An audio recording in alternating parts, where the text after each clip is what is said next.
Hello दोस्तों, एक बार पुनः आप सभी का स्वागत करते हैं आपके अपने यूट्यूब चैनल कृष्णदेव कुमार में। दोस्तों, आज के इस क्लास में आपको हम बताएंगे कैसे हम लोग जो है बिंदु संरचना कैसे लिखते हैं। इसी चीज़ को दोस्तों आज के इस क्लास में आपको हम सिखाने वाले हैं। तो दोस्तों ये जो क्लास है ये बहुत ज़्यादा इम्पोर्टेंट है। और एक और इम्पोर्टेंट बात दोस्तों, कल का जो क्लास हुआ था वो हुआ था इलेक्ट्रॉनिक विन्यास का। ठीक है, तो इलेक्ट्रॉनिक विन्यास आप लोग लिखना नहीं जानते हैं दोस्तों, तो ऊपर में जो आई बटन है वहाँ पे क्लिक करके आप लोग देख सकते हैं। कल वाला जो क्लास था उसका लिंक हमने प्रोवाइड कर दिया है, तो आप लोग पहले जो है इलेक्ट्रॉनिक विन्यास वाला क्लास को देख लीजिए। उसके बाद दोस्तों ये वाला क्लास को आप लोग देखिए, ताकि जो है सो आप लोगों का अच्छे से क्लियर हो सकेगा और आप लोग को समझ में भी आ सकेगा। और अगर आप लोग डायरेक्टली भी देखेंगे तो हम कल वाला जो भी पढ़े थे इलेक्ट्रॉनिक विन्यास, उसका जो है सो पहले छोटा सा मतलब आपको हम शॉर्ट में उसको रिवीजन करवा देंगे। उसके बाद दोस्तों हम लोग सीखेंगे कि कैसे हम लोग जो है सो कोई भी जो है सो बिंदु संरचना कैसे हम लोग बनाते हैं दोस्तों। तो इसी चीज़ को हम लोग सीखने वाले हैं और आशा करते हैं कि ये क्लास को देखने के बाद दोस्तों आप लोगों को बिंदु संरचना लिखने में किसी भी प्रकार का प्रॉब्लम नहीं होगा। तो चलिए दोस्तों शुरुआत करते हैं आज के इस क्लास को और देखते हैं कैसे जो है सो लिखते हैं हम लोग बिंदु संरचना यानी कि डॉट स्ट्रक्चर। तो चलिएगा दोस्तों, अब हम लोग क्लास को स्टार्ट करते हैं दोस्तों। और आज के इस क्लास में दोस्तों आपको हम यहाँ पे आपके स्क्रीन पे दिख रहा होगा जो चार हमने यहाँ पे यौगिक लिया है। पहला है आपका कार्बन डाइऑक्साइड, ठीक है, ये क्या है, गैस है एक। इसके बाद C2H2 है यौगिक इथाइन, और H2O वाटर है। इसके बाद F2।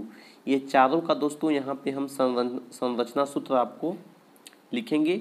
बिंदु संरचना जो है सो आपको हम लिख करके और बताने वाले हैं दोस्तों कि कैसे हम लोग लिखते हैं बिंदु संरचना को। इस चीज़ को दोस्तों आपको हम बताएंगे इस पूरे वीडियो में।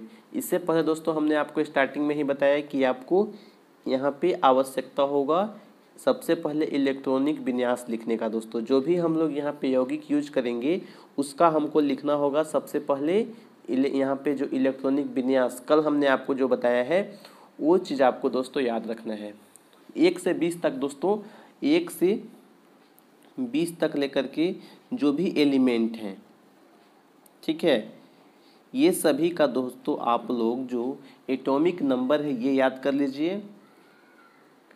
और दोस्तों आप लोगों को इसका जो इलेक्ट्रॉनिक विन्यास है वो लिखने आना चाहिए दोस्तों। तो आपको इसके लिए मेनली जो याद रखना है वो आपको एक चीज़ याद रख लीजिएगा दोस्तों, ये है 2 8 8 और फिर 2। ये चीज़ आप लोग याद रखिएगा दोस्तों। तो आप लोग 1 से लेके 20 तक कोई सा भी एलिमेंट हम दें तो आप लोग उसका बिंदु संरचना आसानी से लिख लीजिएगा दोस्तों। आइए दोस्तों हम आपको दिखाते हैं कैसे जो है सो आप लोग लिख लीजिएगा। तो दोस्तों हम लोग यहाँ पे क्या करते हैं, सबसे पहले जैसे आपको हम बोलेंगे कि नाइट्रोजन का इलेक्ट्रॉनिक विन्यास लिख करके दिखाओ, ठीक है। आप लोग से बोलेंगे कि आप लोग जो है सो नाइट्रोजन का इलेक्ट्रॉनिक विन्यास लिख करके दिखाइए कि कैसे लिखिएगा नाइट्रोजन का इलेक्ट्रॉनिक विन्यास। तो दोस्तों क्या करना है, आप लोग यहाँ पे सबसे पहले सोचिएगा कि नाइट्रोजन का होता कितना है एटॉमिक नंबर, यही सोचिएगा। तो इसका जो एटॉमिक नंबर होता है दोस्तों वो कितना होता है, ये होता है 7।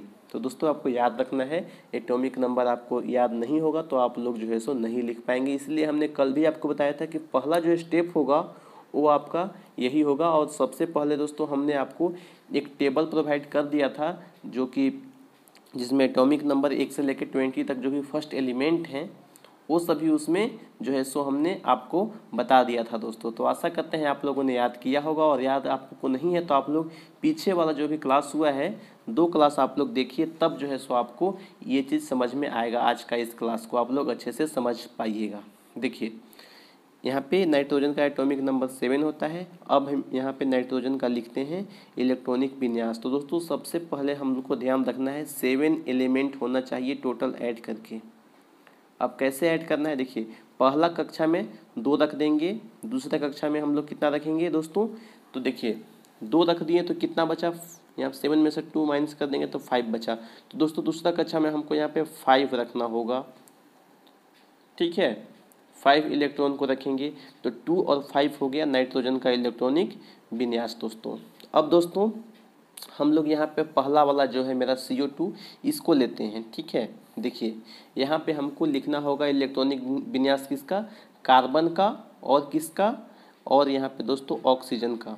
तो दोस्तों इसका जो कार्बन का जो एटॉमिक नंबर होता है वो कितना होता है, 6 होता है, और ऑक्सीजन का कितना होता है, इसका 8 होता है। तो दोनों का इलेक्ट्रॉनिक विन्यास सबसे पहले लिख लेते हैं। तो इसका होता है 2 और 4, दोनों ऐड कीजिएगा, 4 और 2 कितना हो जाएगा, 6। तो ऐसे ही दोस्तों आपको लिखना होता है, और ये चीज़ आपको याद रखना है, हमेशा इसी को फॉलो करना होता है दोस्तों। फर्स्ट में मैक्सिमम 2 एलिमेंट को रख सकते हैं, सेकंड में 8, थर्ड में 8, और फोर्थ में दोस्तों आपको 2 एलिमेंट को रखना है। तो यहाँ पे दोस्तों आपको बढ़ जाएगा, ठीक है, ये 18 होता है, लेकिन दोस्तों 20 तक जो है सो आपको इसको ऐड कीजिएगा। देखिए 2, 8, 8 और 2 सबको ऐड करेंगे तो ये 20 हो जाता है दोस्तों। तो इसीलिए हमने आपको ये चीज़ बताया है 2, 8, 8 और 2। तो दोस्तों तीसरा कक्षा में अगर 21, 22, 30 तक जाइएगा तो दोस्तों आपको इसी में बढ़ते जाएगा। चलिए उतना आपको नहीं समझना है, आपको अभी 20 तक ही समझना है दोस्तों, और 10th क्लास में इतना आप लोग समझ लेते हैं तो आपका इतना से काम हो जाएगा दोस्तों, ठीक है। आइए देखते हैं, इसका 2 और 4 हो जाएगा, ऑक्सीजन का कितना हो जाएगा दोस्तों, ऑक्सीजन का 2 हो जाएगा और 6 हो जाएगा दोस्तों। तो यहाँ पे कार्बन का हमने लिख लिया है और ऑक्सीजन का यहाँ पे हमने लिख लिया है, ठीक है। कार्बन और ऑक्सीजन का हमने इलेक्ट्रॉनिक विन्यास आपको यहाँ पे लिख करके हमने दिखा दिया है दोस्तों। अब हमको क्या करना है वो देखिए, चलिए देखिए यहाँ पे। अब दोस्तों आपको यहाँ पे करना होगा ये, देखिए कार्बन को आपको एक यहाँ बीच में रखना है। इसके बाद दोस्तों एक ऑक्सीजन आपको यहाँ पे, एक ऑक्सीजन दूसरा वाला ऑक्सीजन को यहाँ पे रख देना है दोस्तों। अब देखिए यहाँ पे, देखिए दोस्तों ये जो इसको हम लोग बोलते हैं बाहरी कक्षा, ठीक है। बाहरी कक्षा यानी कि सबसे इधर वाला जो साइड में रहेगा ये बाहरी कक्षा। अब दोस्तों बाहरी कक्षा में जो भी इलेक्ट्रॉन है उसको देखिए, कार्बन में कितना है तो 4 है, ऑक्सीजन में बाहरी कक्षा में कितना एलिमेंट है, ये क्वेश्चन आपका पूछेगा 1 नंबर में कि ऑक्सीजन में बाहरी कक्षा में कितना एलिमेंट होता है, तो 6 होता है, कार्बन में कितना होता है तो 4 होता है। उसी प्रकार से अगर पूछता है यहाँ पे नाइट्रोजन में तो कितना होता है, 5 होता है दोस्तों। तो जो भी आपका सबसे जो है सो राइट साइड में रहेगा, जो भी कक्षा सबसे लास्ट में जितना रहता है उसी को हम लोग बोलते हैं बाहरी कक्षा। तो ये चीज़ दोस्तों आपको याद रखना है। अब इसको हम लोग बनाते हैं कैसे, देखिए बिंदु संरचना कैसे बनाते हैं। तो ऑक्सीजन का बाहरी कक्षा में कितना एलिमेंट, 6, तो 6 को यहाँ पे दोस्तों हमको क्या करना है, अरेंज कर देना होगा। देखिए 2 यहाँ पे रख देंगे, 2 यहाँ पे रख देते हैं, और दोस्तों 2 यहाँ पे रख देते हैं। तो दोस्तों यहाँ पे देख सकते हैं 6 मेरा यहाँ पे ऑक्सीजन का जो एलिमेंट है उसको हम लोग रख दिए। अब देखिए ये भी ऑक्सीजन का कितना है तो 6 है, तो इसको भी दोस्तों हम लोग रख देंगे, 2 यहाँ 4 और दोस्तों 6। देखिए इसको आप लोग सजा करके लिख सकते हैं दोस्तों। आगे देखिए अब यहाँ पे कार्बन का देखते हैं, कार्बन का कितना होता है तो कार्बन का होता है 4। तो 4 को हमको अरेंज करना है, 1 यहाँ 2 इधर, ठीक है, और 2 इधर। अब दोस्तों कोई भी जो है सो एलिमेंट होता है वो अपना अष्टक पूरा करना चाहता है दोस्तों, वो चाहता है कि हम जो है सो अपना अष्टक को पूरा कर लें, ठीक है। तो ऑक्सीजन भी यही चाहेगा और कार्बन भी यही चाहेगा दोस्तों। तो यहाँ पे 2 ऑक्सीजन है, दो जो कि दोनों ऑक्सीजन चाहता है कि हम क्या करें, अपने अष्टक को पूरा करें। तो दोस्तों बाहरी कक्षा में 6 यहाँ पे है, अष्टक को पूरा करने के लिए इसको 2 और एलिमेंट की आवश्यकता है दोस्तों। तो ये क्या करेगा, 2 एलिमेंट जो ये वाला कार्बन का है इसके साथ में कार्बन से बोलेगा कि भाई तुम हमको अपना वाला 2 इलेक्ट्रॉन दे दो, ठीक है। तो कार्बन कहेगा ठीक है ले लो। तो ये जो है सो इस तरह से यहाँ पे ये डोनेट कर देगा, ठीक है। अपना जो 2 इलेक्ट्रॉन है वो यहाँ पे डोनेट कर देगा। उसी तरह से ये भी ऑक्सीजन कहेगा कि भाई तुम तो जो है सो इसको डोनेट कर दिया, अब हमको भी जो है सो हमको भी अष्टक को पूरा करना है, इसीलिए हम मेरा भी जो 2 इलेक्ट्रॉन कम हो रहा है वो तुम दे दो, ठीक है। इसके पास 2 इलेक्ट्रॉन अभी भी है, तो ये क्या कहेगा, ठीक है तुम भी जो है सो 2 इलेक्ट्रॉन ले लो और अपना जो है अष्टक को पूरा कर लो। देखिए अब अष्टक यहाँ पे पूरा हो चुका है दोनों ऑक्सीजन का। अब दोस्तों अब कार्बन भी जो है सो स्थिर नहीं बैठेगा, ठीक है, क्योंकि ये जो है सो इसका भी अष्टक को कंप्लीट करवा दिया है और इसका भी। तो अब कार्बन क्या बोलेगा कि अब तो भाई तुम लोगों ने अष्टक को कंप्लीट कर लिया है, अब हमको भी ज़रा जो है सो अपना अष्टक को कंप्लीट करने दो। तो ये जो है सो क्या होगा, कार्बन ये जो है सो यहाँ से 2 एलिमेंट लेगा, इसका वाला, और 2 इससे लेगा, ठीक है। और ये जो है सो देखिए इस प्रकार से अपना अष्टक को पूरा करेगा। देखिए 4 था यहाँ पे इसके पास पहले से, 2 इससे लिया, 2 इससे लिया, यानी कि इसके पास 8 हो गया। और दोस्तों जितने भी देखिए ऑक्सीजन है या फिर कार्बन है, सभी का अष्टक अब कंप्लीट हो चुका है दोस्तों।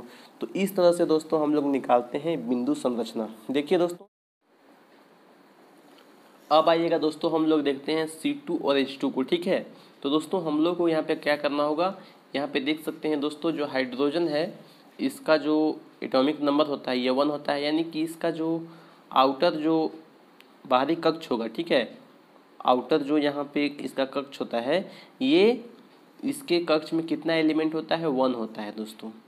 यानी कि यहाँ पे जो देखिए इसका हमने बना दिया है बिंदु संरचना, कार्बन यहाँ पे रख दिया है हमने, यहाँ पे भी कार्बन रख दिया है। और दोस्तों कार्बन के पास जो है बाहरी कक्ष में कितना एलिमेंट होता है, सॉरी कितना इलेक्ट्रॉन होता है, तो 4 होता है। तो 1 2 3 और 4 को हमने रख दिया। 4 यहाँ पे इसके पास जो इलेक्ट्रॉन है इसको हमने रख दिया है।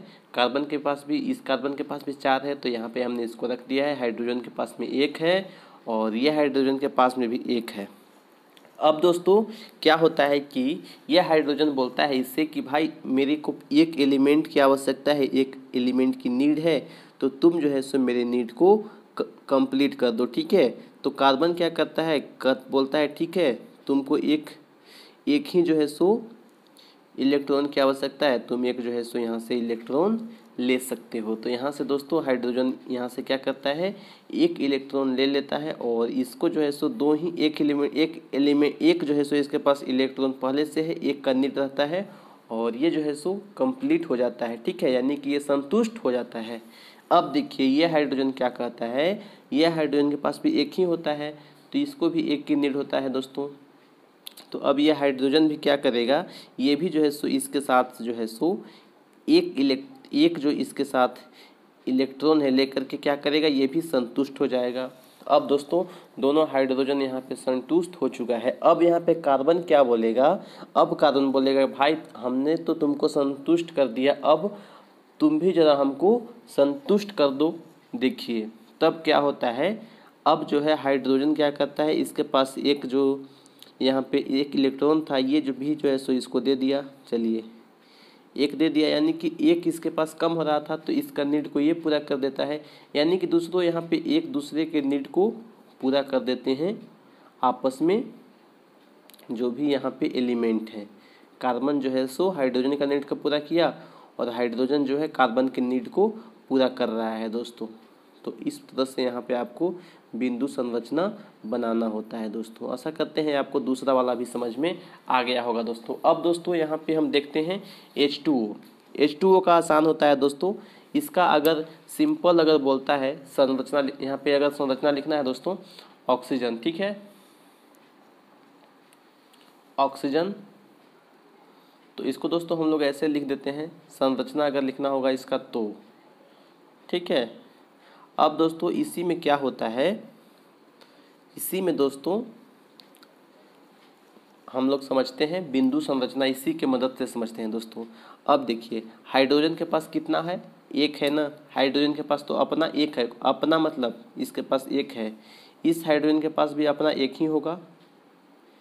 अब ऑक्सीजन के पास कितना होता है दोस्तों, तो ऑक्सीजन के आउटर मोस्ट में देखिए, आउटर में जो कि बाहरी कक्ष है इसमें 6 यहाँ पे जो है सो क्या होता है, 6 यहाँ पे दोस्तों आपका प्रोटॉन होता है।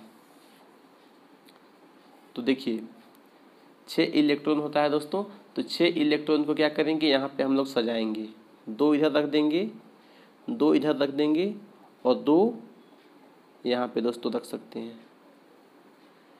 ऐसे दोस्तों हम लोग रख सकते हैं, या फिर दोस्तों इसको हमको सजाना होगा तो दोस्तों हम लोग जो है सो क्या करेंगे, क्योंकि इसको हमको एक ही देना है, ठीक है। तो यहाँ पे ये साइड में एक एक रखेंगे। आइए नीचे में देखते हैं, ठीक है। हाइड्रोजन यहाँ रखेंगे, यहाँ पे ऑक्सीजन रखेंगे, यहाँ पे हाइड्रोजन रखेंगे। तो हमको जो है सो एक ही इसको नीड होगा तो एक यहाँ पे दिख देंगे, इसको भी एक ही का नीड है तो एक यहाँ पे, और मेरा जो एक्स्ट्रा है वो यहाँ पे और यहाँ पे। देखिए 6 हमने ऑक्सीजन का लिख दिया है, और हाइड्रोजन का कितना है, हाइड्रोजन का यहाँ पे 1 है, तो ऐसे हम कर देते हैं इसको, यहाँ पे इसको ऐसे कर देते हैं।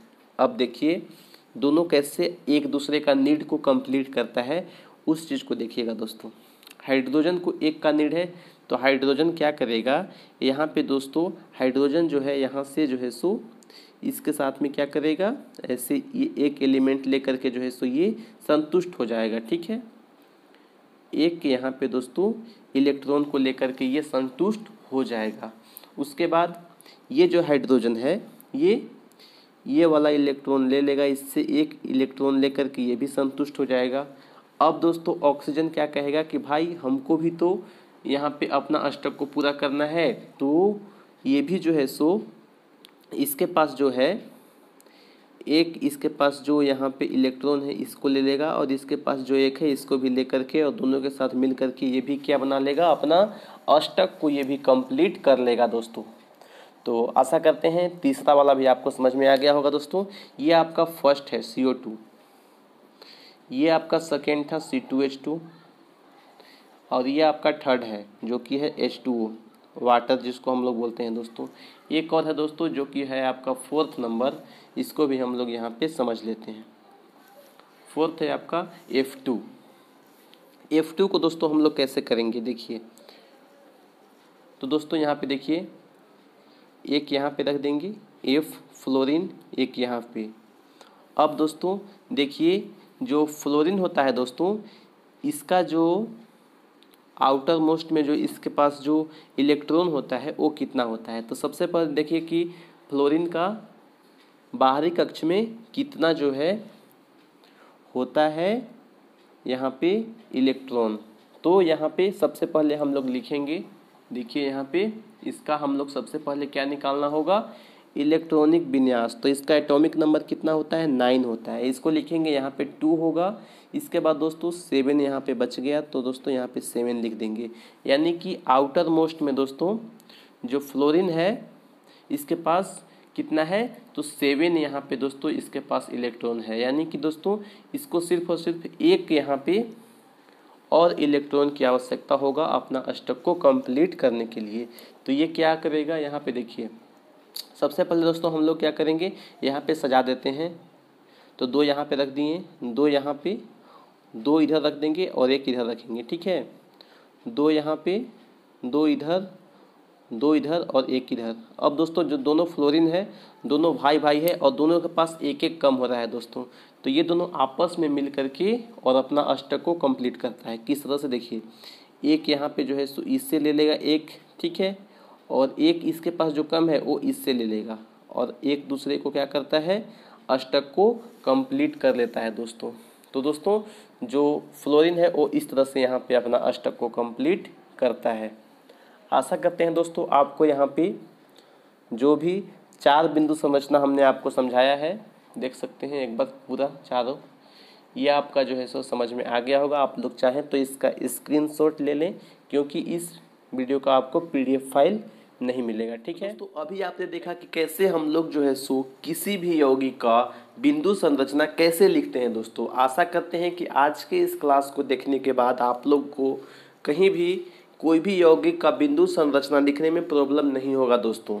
और कहीं पे प्रॉब्लम आपको होता है या फिर आपको इस वीडियो में कहीं भी आपको जो है सो कोई डाउट होगा, तो आप लोग कमेंट बॉक्स में कमेंट कर दीजिएगा, उसका रिप्लाई हम आपको दे देंगे दोस्तों। और दोस्तों एग्ज़ाम से पहले आप लोगों को कुछ जो इम्पोर्टेंट बिंदु संरचना जो यौगिक इम्पोर्टेंट है उसका एक लिस्ट हम देंगे दोस्तों। एग्ज़ाम से पहले आपको हम ये सब प्रोवाइड कर देंगे स्टडी मटेरियल, तो आप लोगों को बने रहना ऐसे ही। और दोस्तों कल जो हम लोग पढ़ेंगे वो होगा बहुत ज़्यादा इम्पोर्टेंट टॉपिक है, साबुन पढ़ेंगे कि साबुन का निर्माण कैसे होता है दोस्तों। इसके अलावा दोस्तों हम लोग अपमार्जक को भी समझेंगे। अगर कल का टाइम जो है सो बचेगा तो हम लोग प्रयास करेंगे कि साबुन और अपमार्जक दोनों को एक ही क्लास में जो है सो ले लें दोस्तों। और अगर दोस्तों समय कम होगा तो हम सबसे पहले हम लोग साबुन को अच्छे से समझेंगे कि साबुन का निर्माण कैसे होता है, उसमें जो है सो क्या क्या सामग्री का आवश्यकता होता है, इस चीज़ को हम लोग सबसे पहले देख लेंगे। उसके बाद दोस्तों अगर आपका समय बचता है तो हम अपमार्जक को भी समझ लेंगे। तो आप लोग कल का क्लास भी अवश्य देखिएगा। और दोस्तों ये जो चैप्टर है कार्बन और उसके यौगिक बहुत ज़्यादा इम्पोर्टेंट है, यहाँ से प्रश्न आपका पूछा जाता है दोस्तों, और ज़्यादा प्रश्न दोस्तों यहाँ से पूछा जाता है। इसके अलावा दोस्तों ये चैप्टर को ख़त्म हम लोग जो है सो 2 से 3 दिन में करेंगे, ठीक है। इसके बाद हम लोग इसके आगे जो कि चैप्टर नंबर 5 है आपका पीरियोडिक टेबल, ठीक है, आवर्त सारणी, तो उसको दोस्तों हम लोग कंप्लीट करेंगे। तो इसके बाद हम लोग जो है बढ़ेंगे फिजिक्स की ओर। तो ऐसे ही बने रहिए, और कंप्लीट जो है साइंस आपको हम फ्री ऑफ कॉस्ट पढ़ाने वाले हैं, और इसके लिए आपको कोई भी चार्ज नहीं देना है। और दोस्तों जहाँ पे पीडीएफ का आवश्यकता होगा हम आपको पीडीएफ प्रोवाइड कर देंगे। अभी जो क्लासेज हो रहा है ये आपको सिर्फ समझना है और आप खुद से लिख सकते हैं, इसमें पीडीएफ देने की कोई भी आवश्यकता नहीं है दोस्तों। तो आशा करते हैं कि आप लोग भी इस चीज़ को समझ रहे होंगे। थैंक यू दोस्तों, ये वीडियो को देखने के लिए आपका बहुत बहुत धन्यवाद। आपका दिन शुभ हो। जय हिंद, जय Bharat. Thank you, bye bye.